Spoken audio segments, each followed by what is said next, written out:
Hello दोस्तों, आप सभी का स्वागत है इस यूट्यूब चैनल पे। हम लोग इस वीडियो में एक मॉक टेस्ट सॉल्व कर रहे हैं मैथ्स के 25 क्वेश्चन। ठीक है, तो चलिए अपन पहला प्रश्न यहाँ पे देखते हैं। इसमें कह रहा है कि यदि ए तथा बी पूरक कोणों कॉम्प्लीमेंट्री एंगल, देखिए पूरक कोण क्या होते हैं? दो एंगल जिनका जो टोटल होगा, सम होगा, वो कितना होगा? 90 डिग्री होगा। तो आपने को पूछा कि sine A cos B plus cos A sine B. आप देखोगे कि ये sine A cos B plus cos A sine B, ये अपने पास क्या है? साइन ए प्लस बी का फॉर्मूला है। ये अपने पास है साइन ए प्लस बी का फॉर्मूला। फिर है minus tan A tan B, tan A tan B plus sec square A minus cot square B. ये अपने को दिया गया है। ठीक है, अब देखिए ए प्लस बी दोनों जो पूरे कोण है, तो इनका सम अपने पास कितना है? 90 डिग्री, टोटल 90 है। तो यहाँ पे आप जब 90 रखोगे, ए प्लस बी 90 है, तो साइन 90 ही अपने पास कितना बन जाएगा? 1 हो जाएगा, कोई दिक्कत नहीं। अब देखिए ए बराबर में क्या लिख सकता हूं? 90 माइनस ए, सॉरी 90 माइनस बी। अब यदि दोनों तरफ अपन टेन लें, तो ये क्या होगा? टेन ए बराबर टेन 90 माइनस बी। और 90 माइनस थीटा ये फर्स्ट क्वाड्रेंट में होता है, और पहले क्वाड्रेंट में होगा तो सारे पॉजिटिव होते हैं, और चेंज होगा 90 पे। ठीक है, 90 के ओड मल्टीपल पे चेंज होता है। तो टेन किस में चेंज होगा? कोट में। तो टेन की जगह कोट, ये आ जाएगा बी। तो टेन ए बराबर अपने पास क्या है? Cot B. तो यहाँ पे देखिए टेन ए की जगह मैं क्या लिख सकता हूँ? Coat B. इनटू में है टेन बी, खाली टेन ए की जगह लिखा है, कोई दिक्कत नहीं यहां तक। सेक स्क्वायर है, ये आपको पता है आइडेंटिटी होती है, 1 प्लस टेन स्क्वायर ए बराबर सेक स्क्वायर ए होता है, माइनस कॉट स्क्वायर बी। ठीक है, यहां तक कोई दिक्कत नहीं है। चेंज किया इनको। अब देखिए ये तो 1 है, आपको ये पता है कि tan theta into cot theta ये कितना होता है? 1 होता है, क्योंकि कोट क्या होता है? 1/10 होता है। 1/10 करेंगे तो 10 से 10 कट जाता है, ये कितना होता है? 10 इंटू कोट अपना कितना होता है? 1 होता है। तो ये cot B into tan B, थीटा का मान सेम है, तो ये कितना हो जाएगा? 1। 1 माइनस 1, तो ये तो कैंसिल होगा आपका, ये तो क्या हो गया? 0 बन गया।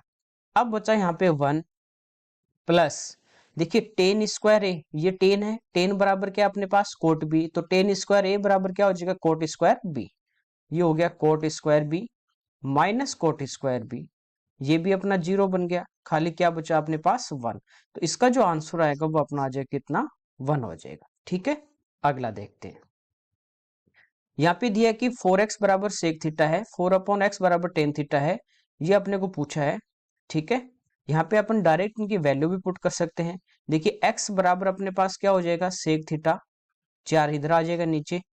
इधर 1/x बराबर क्या हो जाएगा? ये 4 को आगे लेके जाएंगे। ठीक है, तो ये कहाँ पे आएगा? नीचे, टेन थीटा अपॉन 4। अब देखिए एक्स स्क्वायर, तो यहाँ पे मैं वैल्यू रख दूं इसकी, एक्स स्क्वायर यानी इसका स्क्वायर होगा, तो ये अपने पास हो जाएगा सेक स्क्वायर थीटा अपॉन 4 का स्क्वायर 16। देखिए डायरेक्ट वैल्यू इसलिए रख रहा हूं, यहाँ भी नीचे 4 है, यहाँ भी नीचे 4 है, स्क्वायर करेंगे 16, वो आपका डायरेक्ट एलसीएम आ जाएगा। और आप ध्यान से देखोगे तो ये sec square theta minus tan square theta कितना होता है? 1 होता है। ठीक है, तो इतना सब आपकी यदि प्रैक्टिस है, सोल्व किए हुए हैं, तो आप डायरेक्ट भी यहाँ पे वैल्यू रख सकते हो। तो minus 1/x, tan theta upon 4 है, तो 1/x स्क्वायर क्या होगा? ये होगा टेन स्क्वायर थीटा अपॉन 4 का स्क्वायर कितना हो जाएगा? 16। ठीक है, अब देखिए दोनों का एलसीएम आएगा 16। ऊपर आपको पता है कि 1 प्लस टेन स्क्वायर थीटा ये होता है सेक स्क्वायर थीटा। अब 10 आगे लेके जाओगे तो sec square minus tan square कितना हो जाएगा? 1। तो ऊपर तो अपने पास आ जाएगा कितना? 1। नीचे दोनों में 16 है, तो 16 8 से कटेगा 2 बार, तो इसका जो आंसर है वो आ जाएगा 1/2। सी इसका आंसर होगा। ठीक है, अगला देखिए। यहाँ पे कह रहा है कि त्रिभुज एबीसी में एडी माध्यिका है, एक अपने पास ट्राइंगल है भाई एबीसी, और एडी है वो इसकी क्या है? मीडियन है। एडी इसकी क्या है? माध्यिका। माध्यिका क्या होती है? जो सामने वाली भुजा के मध्य बिंदु को मिलती है, किसी भी शीर्ष से सामने वाली भुजा के मिड पॉइंट को मिलेगी, उसको बोलते हैं अपन मीडियन। ठीक है, मिड पॉइंट और मीडियन, देखिए नाम से भी थोड़ा आप समझ जाओगे। अब आपको ये कह रहा है कि एडी बराबर है 1/2 बीसी। यदि मैं बीसी का मान 2 ले लेता हूं, तो देखिए एडी का मान क्या आ जाएगा? BC तो कितना है 2 है, तो 2 से 2 कटेगा तो AD अपने पास कितना आ गया 1 आ गया। आप इसकी वैल्यू है वो कुछ भी ले सकते हो, x ले सकते हो, 2 ले सकते हो, 3 ले सकते हो, जो आपकी मर्जी हो, ठीक है। देखिए BC अपने पास पूरी कितनी है 2। आपको ये पता है कि ये मीडियन है तो ये इसका मिड पॉइंट होगा, तो B से D 1 होगी और D से C भी कितनी होगी 1 होगी, और A से D अपना कितना है तो ये अपना 1 है, ठीक है यहाँ तक। अब अपने को दिया है कि BAD ये वाला एंगल जो है ये अपने पास है 30 डिग्री। एंगल पूछा है ACB यानी ये C वाला एंगल पूरा अपने को फाइंड आउट करना है। देखिए यहाँ पे दो ट्राइंगल बन रहे हैं अपने पास, एक लेफ्ट वाला है एक राइट में है। एक तो अपने पास ट्राइंगल है ADB ये वाला ट्राइंगल, दूसरा अपने पास ट्राइंगल है ADC, ठीक है। मैं इस पहले ट्राइंगल की बात कर रहा हूं, इस ट्राइंगल की। इसमें देखिए आपको ये पता है त्रिभुज में यदि दो भुजा बराबर हैं तो उनके सामने के कोण भी क्या होंगे बराबर होंगे। तो AD एक है और BD भी एक है, तो इसके सामने का एंगल A 30 डिग्री है, तो इसके सामने का ये एंगल ये भी कितना होगा 30 होगा। आपको ये भी पता है कि ये आपके पास एक ट्राइंगल है, इसकी एक भुजा को बढ़ा दें तो ये जो बाह्य कोण होता है एक्सटीरियर एंगल होता है, ये इंटीरियर अपोजिट जो एंगल होंगे आपके इंटीरियर अंत जो कोण होंगे इन दोनों के टोटल के बराबर होता है, अंतराभिमुख कोणों के योग के बराबर। तो देखिए ये 30 और 30 ये कितना आ गया अपने पास, ये कोण आ गया 60। अब इस ट्राइंगल की बात करूं ADC की, इसमें ये साइड एक है तो इसके सामने का ये कोण, ये साइड एक है इसके सामने का ये कोण, ये दोनों कोण बराबर होंगे। अब ADC अपन ट्राइंगल की बात कर रहे हैं राइट साइड वाले की, इसमें टोटल आपको पता है कि तीनों कोणों का योग 180 होगा, ये 60 है तो बाकी दो का टोटल बचा 120 और दोनों बराबर बराबर होंगे तो कितने कितने डिग्री के होंगे 60-60 डिग्री के। तो इसका जो आंसर आएगा वो आपका कितना आ जाएगा 60 डिग्री आएगा। ओके अगला देखिए, यहाँ पे कह रहा है कि 5 वर्ष पहले 4 लड़कों की औसत आयु 9 वर्ष थी, उनमें से एक नए लड़के के शामिल होने से उन पांचों की वर्तमान जो औसत आयु है, देखिए 5 लड़के अपन मान लेते हैं ABCDE हैं, ये 5 लड़के हैं ABCDE। कह रहा है कि पांचों की औसत आयु कितनी है 15 वर्ष। आप यहां से देखोगे कि पहले इनकी जो औसत आयु थी वो कितनी थी 9, कब थी 5 वर्ष पहले। जैसे जैसे एक साल बढ़ता जाएगा इनकी जो औसत आयु है वो भी एक एक बढ़ती जाएगी। अभी मैं प्रेजेंट में बात करूं, ये 5 साल पहले औसत आयु 9 थी, तो वर्तमान में इनकी जो औसत आयु होगी कितने हैं 4 लड़कों की, तो इन 4 लड़कों की अभी वर्तमान औसत आयु कितनी होगी 14 वर्ष। वर्तमान औसत आयु कितने लड़कों की 4 लड़कों की, तो वर्तमान औसत आयु इनकी कितनी है अपने को पता है 14 14 14। औसत एवरेज का मतलब यही होता है कि सब में आप बराबर बराबर डिस्ट्रीब्यूट कर दो, वो आपका क्या होता है एवरेज होता है। तो इन 4 की अपने को पता है कि औसत आयु 9 वर्ष थी, कब 5 वर्ष पहले, इसमें 5 जोड़ दोगे 9 और 5 14, प्रत्येक वर्ष एक एक औसत भी बढ़ जाएगी। तो अभी प्रेजेंट में बात करूं तो ABCD 4 लड़के हैं, इनकी औसत आयु देखिए मैं आपको समझा रहा हूँ, डायरेक्ट मल्टीप्लाई वगैरह इतना करने की जरूरत नहीं है, अब इसको वर्बली कर सकते हो, ठीक है। 14 14 14 होगी। अब जैसे एक लड़का और शामिल हो गया तो कह रहा है इन सब की जो एवरेज आयु औसत आयु है वो कितनी होगी 15 15 15। आप यहां से देखोगे कि जो नया लड़का आया है, तो जो नया लड़का अपने पास यहाँ पे आया है, इसकी देखिए 15 तो है ही है, ये तो कंफर्म है कि 15 सबका एवरेज है तो 15 तो है ही। अब पहले वाले 4 लड़कों का एवरेज तो 14 14 14 था, लेकिन इसके आते ही सबका एवरेज एक बढ़ गया, क्यों, क्योंकि इसकी आयु क्या थी ज्यादा। कितने डिफरेंस आ रहा है यहाँ पे, एक एक का डिफरेंस आ रहा है ना 4 लड़कों में, तो 15 तो ये है ही, और प्लस इसमें 4 कर दोगे तो इसकी जो एज होगी वो कितनी हो जाएगी 19 ईयर होगी। तो ये मैंने खाली आपको समझाया, बाकी आप इस टाइप के क्वेश्चन आपने किए तो आप डायरेक्ट दे सकते हो कि पहले 9 और 5 14 थी अब 15 हो गई, तो 15 तो है ही है, और 4 लड़कों की एक एक साल और बढ़ गई तो 4 इसमें ऐड कर देंगे, डायरेक्ट आप 19 टिक कर सकते हो, ठीक है। आगे देखिए, यहाँ पे कह रहा है कि एक वस्तु को B को 20% लाभ पे बेचता है। देखिए इस टाइप के काफी क्वेश्चन अपन ने किए हैं कि ए वो 20% लाभ पे बेचेगा, तो कितने में बेचेगा, तो ये B को बेचेगा 120/100 में। इसको फ्रैक्शन में चेंज करके भी कर सकते हैं और अपन इस टाइप से डायरेक्ट भी कर सकते हैं एक लाइन में। तो B को बेचेगा 120/100 में, B इसे C को बेच रहा है 25% लाभ में। ये देखिए A का तो सेलिंग प्राइस है ये वाला, लेकिन ये B का क्या है कॉस्ट प्राइस क्रय मूल्य। अब B इसको बेचेगा 25% लाभ में, यानी इसको बेचेगा 125/100 में। तो ये पूरा अपने पास क्या आया, ये तो बी ने तो क्या किया इसको, पहले अपने पास क्या था, ए बेच रहा था तो ए का सेलिंग प्राइस था और बी का कॉस्ट प्राइस। अब देखिए इसको बी है वो सी को बेच रहा है, तो ये तो बी का तो क्या है, सेलिंग प्राइस, लेकिन ये पूरा यहां से लेके यहां तक सी का क्या है, क्रय मूल्य है। तो कह रहा है सी ने इस वस्तु के 1200 रुपए दिए, तो इक्वल में क्या आ जाएगा, 1200 आ जाएगा। ठीक है यहां तक। अब इसको अपन सोल्व कर लेंगे, आंसर आ जाएगा। देखिए ये अपना कट रहा है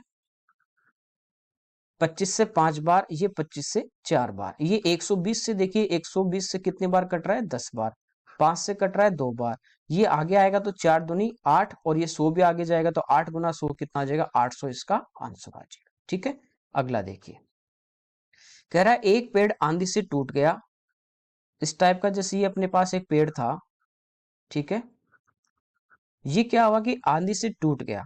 अब कह रहा है कि उसका जो शीर्ष था, ये इसका जो टॉप था, यहां से मान लीजिए यहां से टूट गया, तो इसका ये जो टॉप था ये भूतल से 30 डिग्री कोण पे टिका हुआ, ये यहां से टूटा और ये यूं मुड़ के यहाँ पे पृथ्वी पे टिका हुआ है। ये जो शीर्ष था ये नीचे की तरफ आएगा, नीचे की तरफ आएगा तो ये कितने डिग्री का एंगल बना रहा है, 30 डिग्री का एंगल बना रहा है, कोई दिक्कत नहीं यहां तक। अब कह रहा है उसकी दूरी, उसकी जड़ से, ये जो शीर्ष है इसकी जो दूरी है इस शीर्ष से यानी जड़ से, ये कितनी दी है, ये दी है अपने को 30 मीटर। पूछा उस पेड़ की ऊंचाई, तो देखिए पेड़ की जो ऊंचाई होगी वो कौन सी होगी, ये टोटल जो लेंथ थी ये थी, यहां से ये टूटा है तो ये वाली लेंथ निकाल लेंगे और इसका ये जो कर्ण होगा ये भी निकालेंगे, दोनों को ऐड करेंगे। ये 30 डिग्री है तो ये आपको पता है कितना होगा, 60 डिग्री। 60 के पास वाली भुजा काफी बार आपको बताया छोटी होती है, और छोटी करने के लिए अपन क्या करेंगे, √3 से भाग करेंगे, यानी ये आएगी 30/√3। 30 को आप लिख दोगे 10 × 3 बट्टे √3। 3 को आप लिख सकते हो 10 × 3 को लिख देंगे √3 × √3, और बट्टे में √3 है, तो √3 तो कट जाएगा, यानी ये जो अपने पास लंब है या 60 के पास वाली भुजा है, तो आधार जो भी है आपका ये आ जाएगा 10√3। अब यदि अपन कर्ण की बात करें तो कर्ण जो होता है वो 30 डिग्री के सामने वाली भुजा का डबल होता है, तो ये 10√3 है 30 के सामने, तो ये कर्ण कितना आ जाएगा, ये आ जाएगा 20√3। अब टोटल अपन देखें तो 10√3 प्लस 20√3, तो टोटल आपका कितना आ जाएगा, ये आ जाएगा 30√3, तो ये इसका आंसर होगा 30√3 मीटर। ठीक है, तो यहाँ पे ये ध्यान रखना है, कभी भी इस टाइप का आ जाए कि पोल टूट गया आंधी से या पेड़ टूट गया, तो आपको ये दोनों जो साइड है वो आपको निकालनी होती है, एक साइड आपको देगा। ओके, अगला देखते हैं। देखिए यहाँ पे एक ग्राफ वाला क्वेश्चन दिया अपने को, कह रहे इस लेखा चित्र में कंपनी के आय तथा व्यय को प्रदर्शित किया गया है, अध्ययन करके अपने को आंसर देना है। यहाँ पे कह रहा है कि वर्ष 2002 से, ये 2 है, 2003 तक कंपनी के खर्च में कितने प्रतिशत की वृद्धि हुई है। देखिए 2 में कितना खर्च हो रहा है, एक्सपेंडिचर ये वाला है, ये क्रॉस वाला, यहाँ पे 30 था, 30 लाख, अब कितना हो रहा है, 40 हो रहा है, तो 30 से 40 कितना बढ़ रहा है, 10 बढ़ रहा है। किससे बढ़ रहा है, कंपेयर बेस आपका जो होगा बेस ईयर किससे कंपेयर करनी है, 2002 वाले से, तो बटा 30 यानी 1/3, 1/3 आपका होता है 33 से 1/3%। ठीक है, अगला देखते हैं। यहाँ पे कह रहा है आपको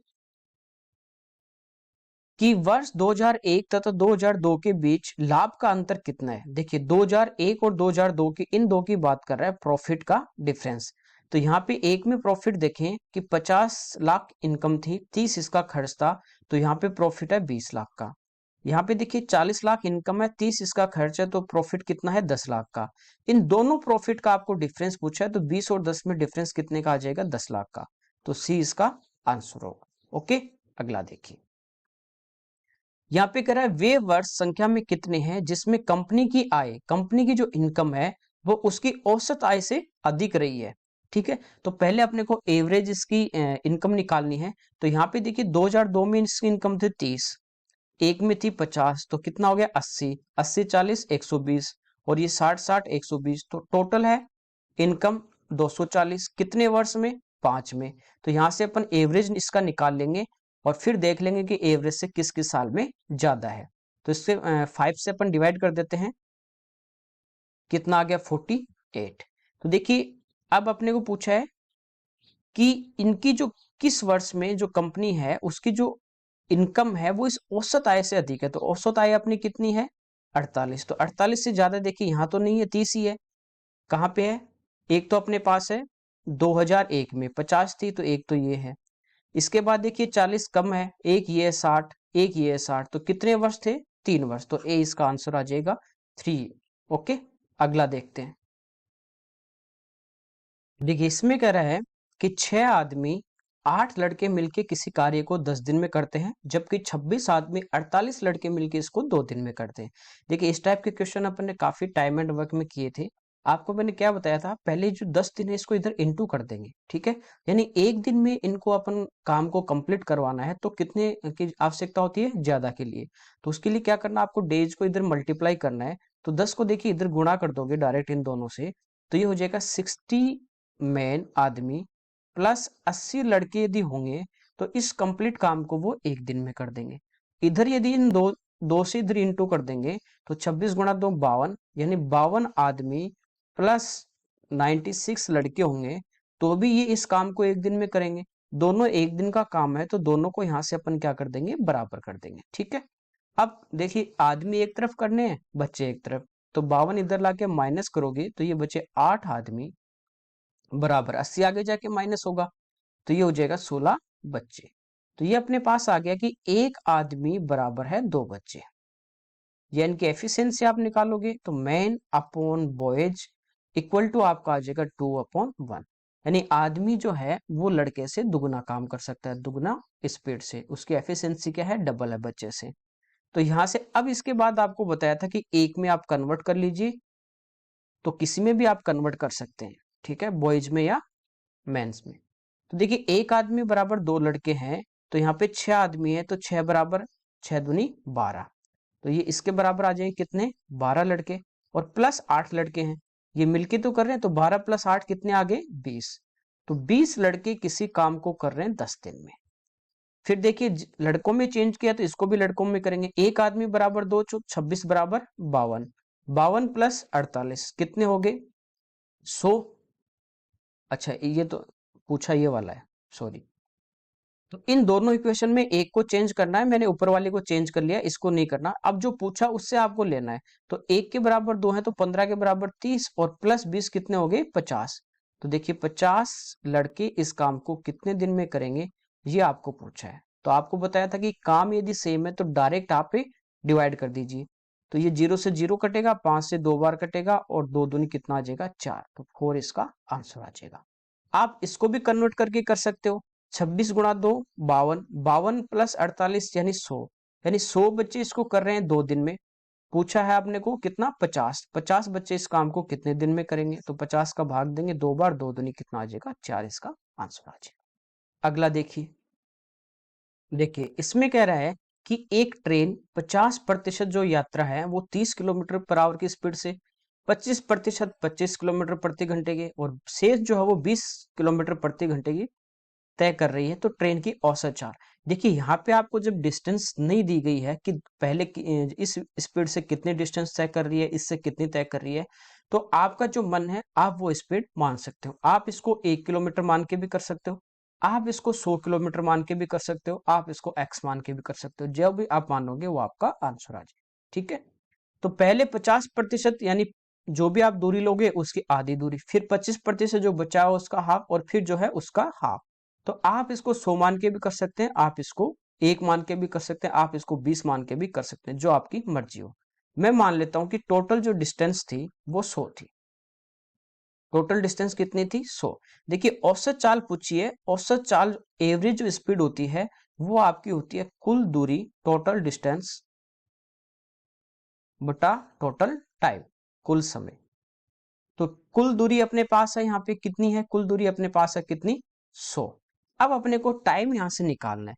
देखिए पहले वो 50%, तो 100 का आधा 50% यानी हाफ, तो 100 का आधा यहाँ पे टाइम निकाल लें, तो 100 का आधा कितना हो जाएगा 50। 50 किलोमीटर जा रहा है 30 की स्पीड से, तो टाइम होता है आपका डिस्टेंस अपॉन स्पीड, तो ये आ जाएगा। प्लस फिर कह रहा है कि 25% यात्रा, तो 100 का 25% कितना होगा 25, ये वो तय कर रहा है 25 की स्पीड से, तो ये टाइम आ जाएगा सेकंड। प्लस शेष दूरी, तो देखिए 50 और 25 75, तो बची हुई दूरी कितनी है, 100 में से घटा दोगे 75, तो बची हुई कितनी है 25। ये वो तय कर रहा है 20 की स्पीड से। इसको अपन सोल्व कर लेंगे तो ये अपने पास यहाँ से क्या आ जाएगा, इनका टोटल टाइम आ जाएगा। ये 0 से 0 कट जाएगी, ये 25 से कटेगा, यानी ये कितना हो गया 1। ये 25 से 5 से कट रहा है 5 बार, ये 5 से कट रहा है 4 बार। देखिए नीचे यहाँ पे 4 है, यहाँ पे 3 है, तो आपका एलसीएम आ जाएगा 12। 3 से भाग देंगे 4 बार, 5 गुना 4 20। यहाँ पे देखिए नीचे 1 है, 12 का भाग देंगे तो ये तो 12 आएगा, प्लस 4 का भाग देंगे 3 बार, 5 गुना 3 15। तो इन सबको अपन ऐड कर लेंगे, 20 30 40 और 7 47/12। तो ये अपने पास टाइम आ गया। यहाँ पे टाइम रख दोगे आप 47/12। तो ये 12 क्या होगा, यहाँ पे ऊपर आ जाएगा, तो ये क्या बन जाएगा अपने पास यहाँ पे 1200। तो यहाँ से देखिए एवरेज स्पीड आपकी आएगी 1200/47। अब इसका इसमें भाग देना है, ठीक है। तो भाग पहले कितनी बार जाएगा, 2 बार जाएगा, 94 हो जाएंगे। तो अपने पास कितने बचेंगे, तो अपने पास बचेंगे 6 और 20 26, आगे 0 ले लेंगे, ठीक है। देखिए 3 बार तो नहीं जाएगा, 47 से कम में बच रहा है, 150 से बहुत पहले है। तो यहाँ पे अपने पास कितना आ गया 260। अब देखिए 50 होता है, यहाँ पे एक बार देखिए आप 50 होता है तो 50 गुना 5 250 होता है, और 6 करते हैं तो 300, यानी लगभग 5 बार तो आपका भाग जाएगा ही जाएगा पूरा। और ठीक है, तो 5 से गुना करते 50 होता है तो आपका कितना बनता है 250, लेकिन ये 50 से कितना कम है 3, तो 5 गुना 3 15, इसमें से आप घटा दोगे, ठीक है। 15 घटा देंगे 250 में से, तो अपना कितना बचा 235। तो 235 260 में से घटा देंगे, तो यहाँ पे अपने पास कितना बचेगा 25 बचेगा। तो इस ये आ जाएगा 25 सही 25/47। तो ये इसका आंसर होगा 25 सही 25/47, ठीक है। अगला देखिए, यहाँ पे कह रहा है कि कोई राशि 4 वर्ष में चक्रवृद्धि ब्याज की दर से रुपए 6000 हो जाती है, कितने वर्ष में 4 वर्ष में, और 8 वर्ष में 12000 हो जाती है राशि। ये मैंने सीआई में जो आपको हर टाइप के क्वेश्चन कराए थे वहां पे बताया था कि यदि आपके पास इस टाइप का क्वेश्चन आ जाए कि टाइम अपने पास डबल हो रहा है, ठीक है, तो आपको क्या करना है, पहले वाला जो एक प्रिंसिपल आप अमाउंट पहले देगा, एक दूसरा अमाउंट देगा, तो पहले वाला जो अमाउंट है इसको आपस में इंटू करना है और दूसरे वाले से डिवाइड करना है। कब, जब टाइम आपका क्या हो डबल। क्यों करते हैं वो भी वहां पे मैंने बताया। तो पहले वाला आपका मिश्र धन है, हो जाती मतलब मिश्र धन है 6000, तो इसको आपस में गुणा करना है, और इसमें 12000 का सेकंड वाले मिश्र धन का क्या करना है भाग देंगे। तो 6000 से 2 बार कटेगा, 2 से 6000 कटेगा 3000 बार, तो 3000 इस क्वेश्चन का आपका आंसर होगा। ओके, अगला देखिए, यहाँ पे कह रहा है 1 सेंटीमीटर त्रिज्या वाले एक ठोस गोलक यानी गोला को 100 सेंटीमीटर लंबी तार बनाने के लिए गलाया जाता है। तार यानी तार मतलब बेलन बना रहा है। आपको पता है कि कभी भी इस टाइप का क्वेश्चन आपके पास आ जाए, एक आकृति से दूसरी बना रहा है, तो वॉल्यूम जो होता है आपका वो हमेशा क्या होगा बराबर। तो देखिए एक तो अपने पास गोला है, तो गोले का जो आयतन होता है वो होता है 4/3 पाई आर क्यूब। आर क्यूब यानी 1 है, तो 1 का क्यूब करेंगे तो 1 ही रहेगा। ये आयतन, और इससे एक बेलन बना रहा है तो बेलन का आयतन बराबर होगा। तो बेलन का आयतन होता है pi R square into H. H का मान दिया आपको 100 सेंटीमीटर लंबी तार, ठीक है। तो यहां से अपने पास इसका आर का मान आ जाएगा, पाई से पाई कैंसिल हो जाएगा, ठीक है। अब देखिए मैं 100 को इधर ले आता हूं, तो ये इधर नीचे आ जाएगा अपना आर स्क्वायर। देखिए 100 इधर आएगा, इंटू में तो नीचे आएगा, तो ये होगा 4/3 गुणा 100।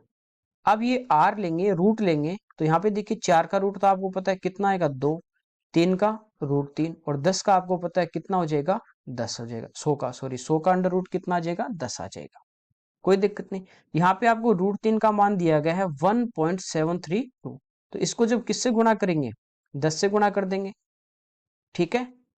या इसका आप परमेकरण भी कर सकते हैं।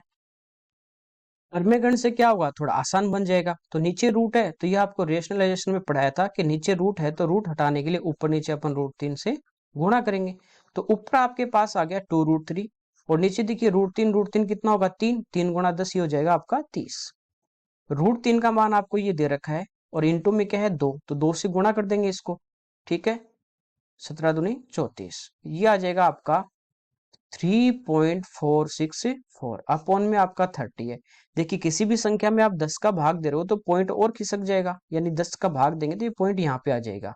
अब 3 का भाग दोगे तो पॉइंट तो है ही, अब 3 में जाएगा एक बार, फिर 4 में जाएगा एक बार, अब देखिए 2 ही आपको डिजिट दे रखे हैं, तो ये आपका आ जाएगा 0.11 सेंटीमीटर इसका आंसर। ठीक है, तो वॉल्यूम आपको इक्वल करना था, बस इतना सा था, कोई दिक्कत नहीं इसमें। अब देखिए अगला देखते हैं। इस टाइप के क्वेश्चन भी अपन ने पढ़े हैं घातांक और करने में। यहाँ पे देखिए ये दिया गया आपको 4 जो है, इसकी जो पावर है इसको यूं लिख सकते हैं 4 की पावर 1/3। यहाँ पे दिया 3, अंडर रूट में तो 3 की घात 1/2, 25 की घात 1/6 और 289 की घात 1/12। वहां पे आपको बताया था कि इनके नीचे जो होता है, यानी यहाँ पे जो चोंच में बैठा हुआ है करनी में, इसका अपन क्या लेंगे, इसका अपन एलसीएम लेते हैं। इसका क्या लेते हैं, एलसीएम। तो यहाँ पे देखिए 3 2 कुछ नहीं है तो 2 है, तो 3 2 6 12 का एलसीएम यदि अपन लें तो एलसीएम कितना आ जाएगा, 12। ठीक है, अब देखिए इसको एलसीएम 12 आ गया तो इन सबको मैं 12 बनाऊंगा। कैसे, देखिए 4, अब ये जो 3 है, आपको पता है किसी भी संख्या को अपन किसी एक संख्या से ऊपर नीचे मल्टीप्लाई भाग कर दें। जैसे 2 है, इसको मैं 3 से गुणा करूंगा तो 3 से भाग भी दूंगा। जिस संख्या से अपन गुणा करते हैं उसी के अपन क्या करेंगे, भाग भी देंगे। तो देखिए यहाँ पे 12 है ना, तो मैं इसको क्या करूंगा, 1/3 को 1/3 जो है, मैं इसको ऊपर तो 4 से गुणा कर दूंगा और नीचे भी 4 से गुणा कर दूंगा। तो ये अपने पास क्या बनेगा, देखिए ऊपर तो 4 हो जाएगा और नीचे 3 गुणा 4 कितना बन गया, 12 बन जाएगा। आई बात समझ में। तो ऐसे देखिए 1/2 को मैं 12 बनाने के लिए क्या करूंगा, 6 से मल्टीप्लाई करूंगा। ये 6 है तो इसको मैं 2 से कर दूंगा और ये दोबारा है ऑलरेडी। तो इनको अब क्या लिख देंगे अपन, इसको लिख सकता हूं कि 4 की घात 4/12, ये हो जाएगा 3 की घात 6/12, ये हो जाएगा 25 की घात 2/12 और ये अपने पास आ गया 289 की घात 1/12। ये इस टाइप से अपन इनको सोल्व कर लेंगे। ठीक है, अब देखिए इसको अपन क्या लिख सकते हैं, इसको अपन लिख सकते हैं 4 की घात 4 और बाहर में ले लूंगा 1/12। इसको लिख सकते हैं 3 की घात 6 और बाहर में ले लेता हूँ 1/12।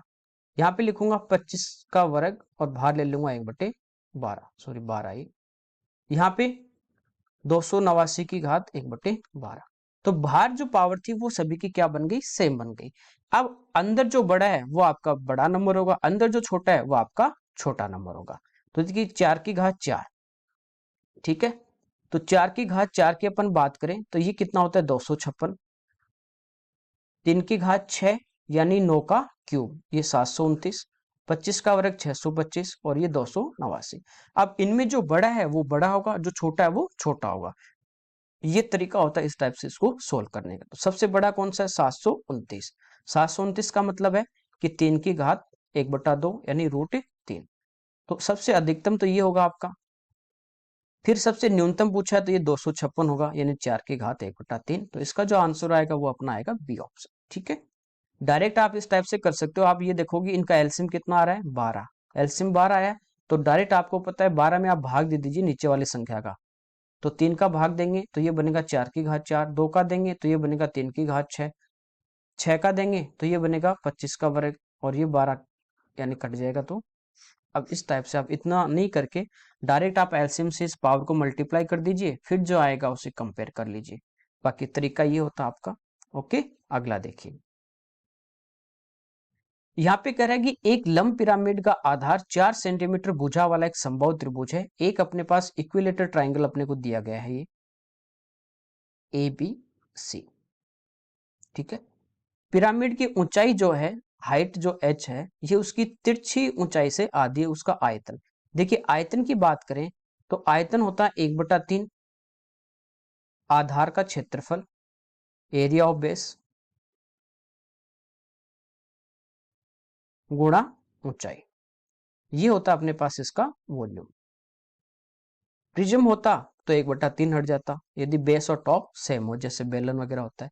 तो देखिए 1/3 आधार का क्षेत्रफल, आधार इसका एक इक्विलेटरल ट्राइंगल है समबाहु त्रिभुज। तो समबाहु त्रिभुज का क्षेत्रफल होता है √3/4 गुणा भुजा स्क्वायर और इसकी साइड आपको दी गई कितनी, 4। तो ये हो जाएगा एरिया। अब अपने को इसकी हाइट निकालनी, यदि अपने पास इसकी हाइट हो तो अपन क्या कर सकते हैं, इसका आयतन वॉल्यूम निकाल सकते हैं। देखिए ये आपका पिरामिड दिया है, ये पॉइंट है एक ऊपर शीर्ष, इससे यूं बंधा हुआ होता है। ठीक है, ये जो यहाँ पे मान लीजिए पॉइंट डी है अपने पास, ये ए से डी, डी से बी और डी से सी, इनको बोलते हैं अपन इनकी तिरछी कोर, स्लंट एज, तिरछी कोर, स्लंट एज। ठीक है, अब देखिए ये जो साइड है इसकी, इसके मिड पॉइंट को यदि मैं मिला दूं, ऊपर वाले शीर्ष से इसके मिड पॉइंट को यदि मैं मिला दूंगा यूं, तो इसको बोलते हैं इसकी तिरछी ऊंचाई। ये क्या होगी इसकी तिरछी ऊंचाई, स्लंट हाइट।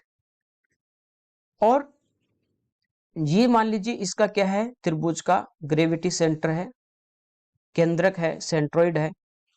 संभावित त्रिभुज में सब एक ही होते हैं, तो ये अपने पास एक क्या है इसका केंद्रक है। इसको यदि बीच वाले पॉइंट को यदि मैं मिला दूंगा तो ये इसकी क्या होती है, हाइट, ऊंचाई।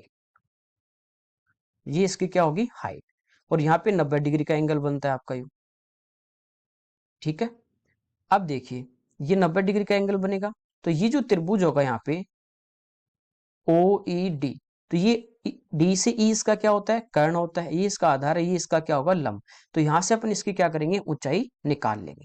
ठीक है, पहले देखिए समबाहु त्रिभुज की आपको भुजा दी गई है, कितनी दी गई है, 4। अब मैं बात करूं किसकी, कि माध्यिका की, मीडियन की।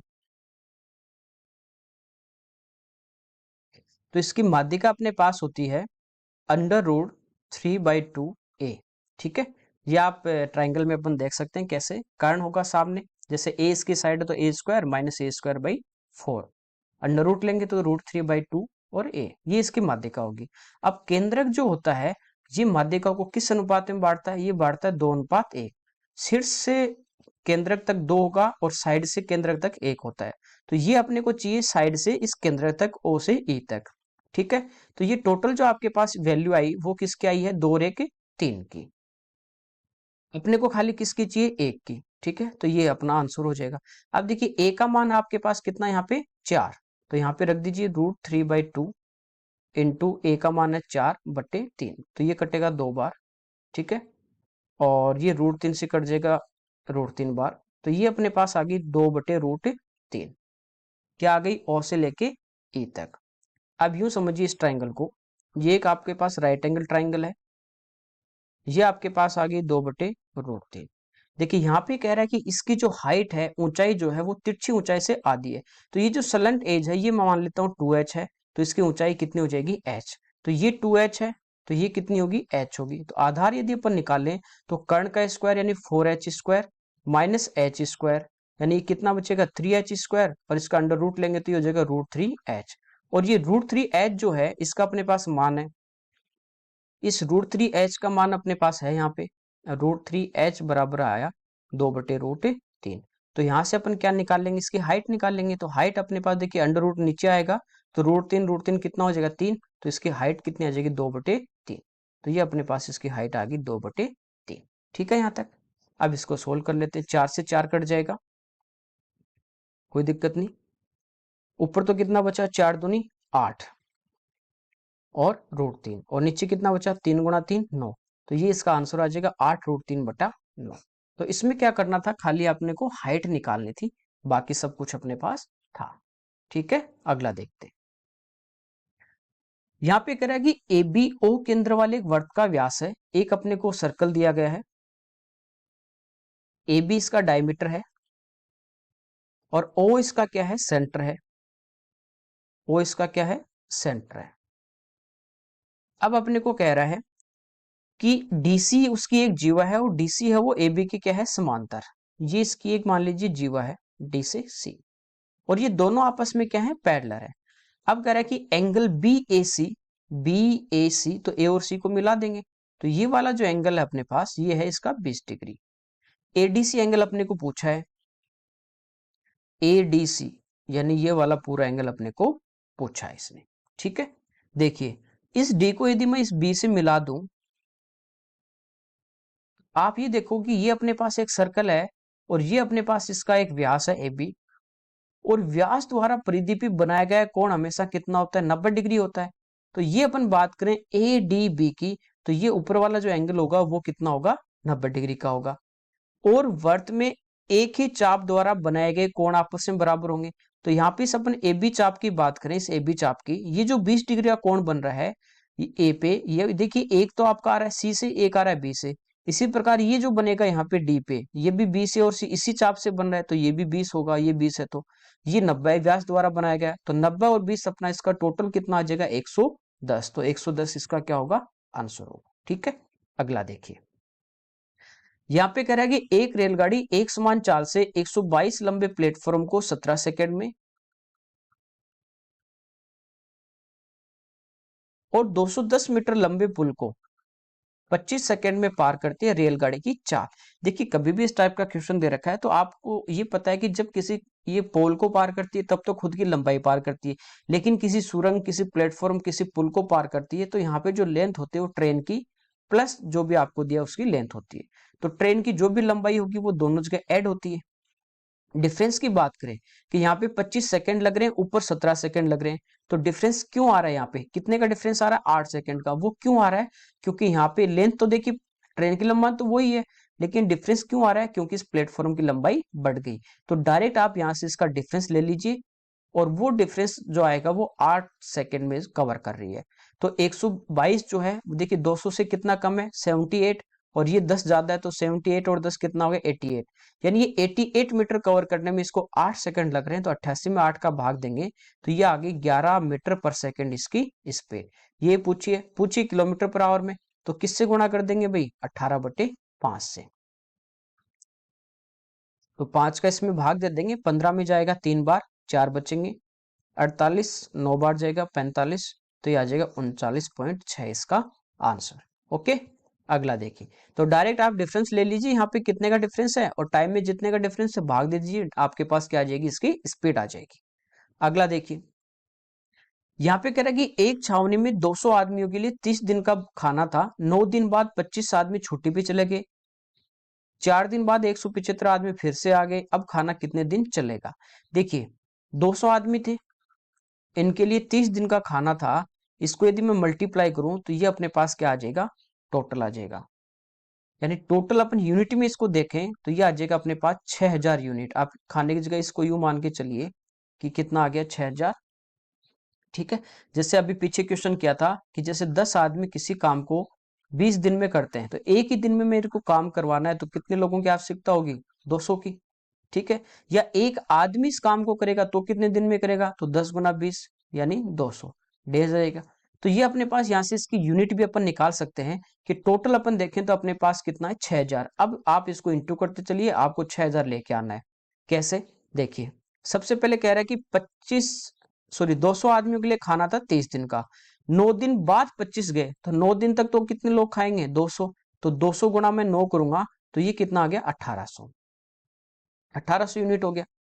अब 9 दिन बाद 25 चले गए तो बचे कितने रिमेनिंग? 175 आदमी। फिर 4 दिन बाद आ रहे हैं ना, तो 4 दिन तो 175 ही रहेंगे। तो 175 को यदि 4 से गुणा करें, देखिए 75 को 2 से गुणा करते हो तो 150, 75 को 4 से करोगे तो कितना हो जाएगा? 300, और 400 ये, तो कितना आ गया? 700, यानी 700 यूनिट ये हो गया। अब कह रहा है कि 4 दिन बाद 175 आदमी फिर से आ गए, पहले कितने बचे थे? 175, और 175 और आ गए, तो ये अपने पास कितने हो गए? 350। ठीक है, ये अपने पास अब कितने आदमी हो गए? 350। तो रिमेनिंग को ये करेंगे, टोटल 6000 यूनिट था, यहाँ पे 1800 हो गया, यहाँ पे 700 हो गया, टोटल आपका 2500 यूनिट मान लीजिए काम हो गया।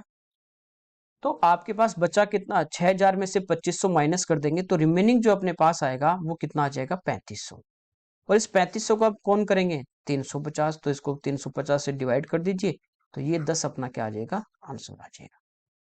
कोई दिक्कत नहीं है, इसको आप यूं भी समझ सकते हो कि 200 आदमी के लिए 30 दिन का भोजन था। ठीक है, गुणा किया तो अपन ने मान लिया कि टोटल थे 6000 अपने पास रोटी है।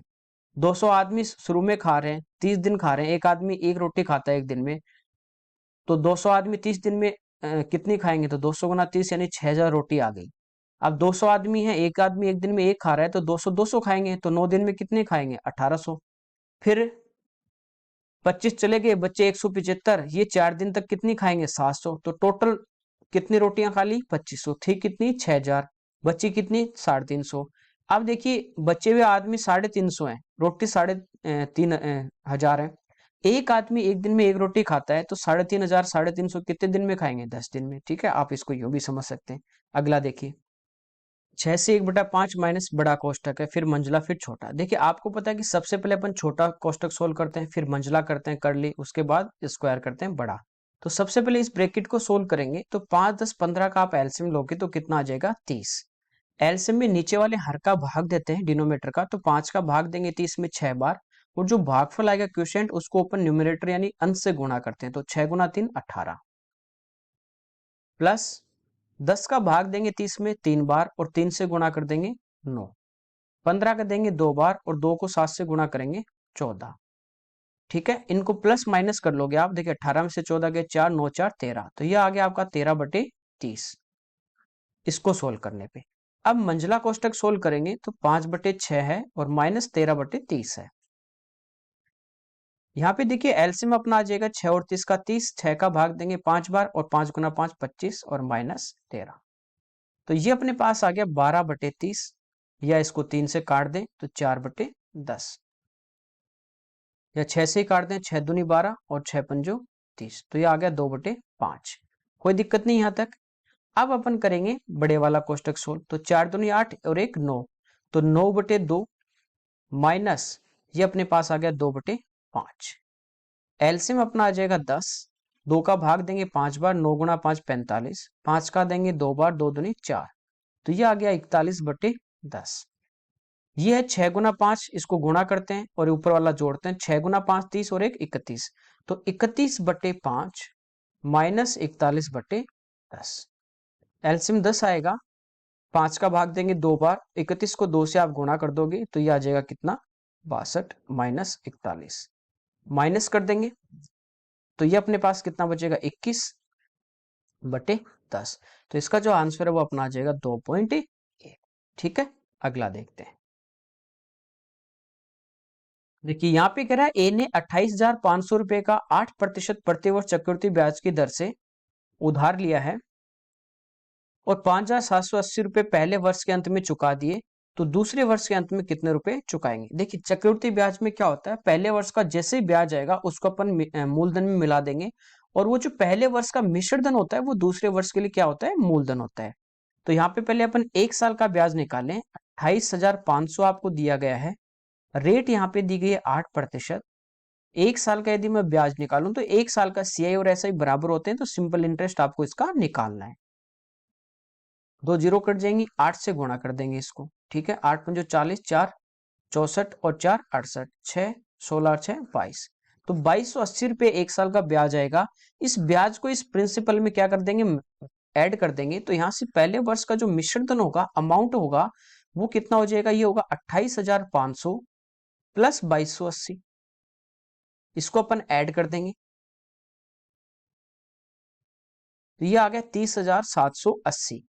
अब ये जो मिश्र धन आया 1 साल का, इसमें से कह रहा है कि 5,780 रुपए चुका देगा, तो 780 ये गए, 30 में से 5 घटा दोगे तो बचे कितने? 25,000। अब दूसरे साल में मूलधन कितना है इसके पास? 25,000 ही बचा है, तो इसी पे ब्याज लगेगा, और ये दूसरे साल के अंत में से पूरा चुकाना है, तो वही इस पे 1 साल का ब्याज निकालेंगे दूसरे साल के लिए, और रेट आपके पास है 8%। 2 जीरो से 2 जीरो गुणा करेंगे 0, और 25 गुणा 8 कितना होता है? 200, तो 2,000 तो इसका ब्याज आ जाएगा और 25,000 इसका मूलधन बचा हुआ था। ठीक है, तो 25 और 2 कितना आ गया? 27, तो कितने रुपए चुकाने पड़ेंगे? तो इसको चुकाने पड़ेंगे 27,000। ओके, अगला देखते हैं। तो ये सिंपल था, पहले सिंपल इंटरेस्ट 1 साल का निकालना है, वो ऐड करना है, वो जो मिश्रण धन आया उसमें से वो चुका रहा है कितने? 5,780, तो वो इसमें से 5,780 आप क्या करोगे? माइनस, ये बचेगा, ये दूसरे साल के लिए मूलधन बचेगा 25,000, इस पे फिर 8% ब्याज लगेगा। ओके, अगला देखिए। यहाँ पे दिया A B plus B C plus C A plus B plus C A square plus B square plus C square पूछा है। तो देखिए A plus B plus C का होल स्क्वायर अपन देखें तो ये क्या होता है? ये होता है A square plus B square plus C square plus 2ab plus B C और प्लस सी, यही होता है। यहाँ पे देखिए a plus B plus C का मान आपको दिया गया है कितना? 12, तो 12 यहाँ पे रखेंगे, इसका वर्ग करेंगे तो 12 का वर्ग 144। फिर ये अपने पास है नहीं, इसका मान निकालना है, A square plus B square plus C square plus 2 into A B plus B C plus C A, इसका मान दिया 28। 28 को आप 2 से गुणा कर दोगे तो ये कितना हो गया 56, ये 56 इधर आके क्या हो जाएगा माइनस। ठीक है, तो 44 तो ये माइनस हो जाएंगे, बचे कितने 12, तो 100 में से 12 गए कितने बचे 88।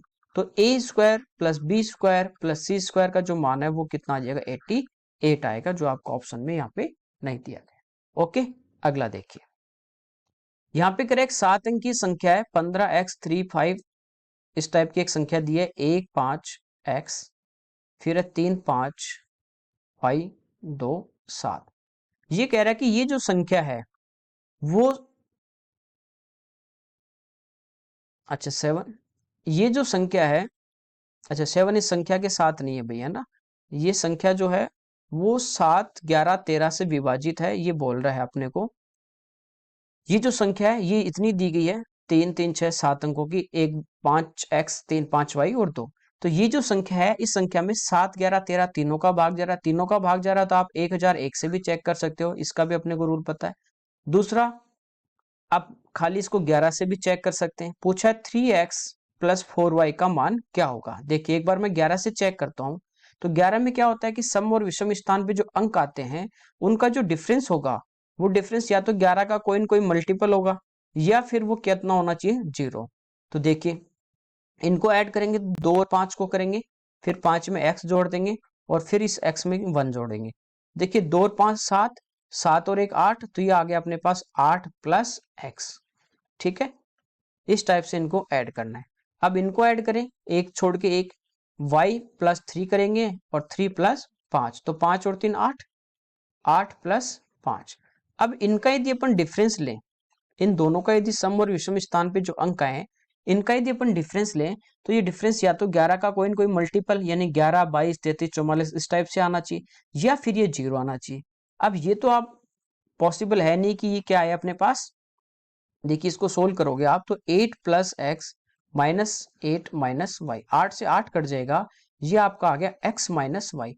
तो ये तो पॉसिबल नहीं है कि 11 का मल्टीप्लाई, क्यों, क्योंकि x और जो y है वो एक अंक के नंबर है, एक अंक की मान है यानी सिंगल डिजिट है, तो 11 का मल्टीपल यानी 2 डिजिट वाला तो आ नहीं सकता, ये तो पॉसिबल नहीं है।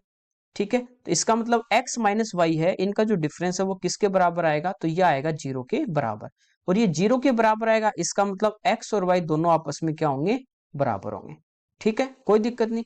अब अपने को जो पूछा है वो देखते हैं अपन।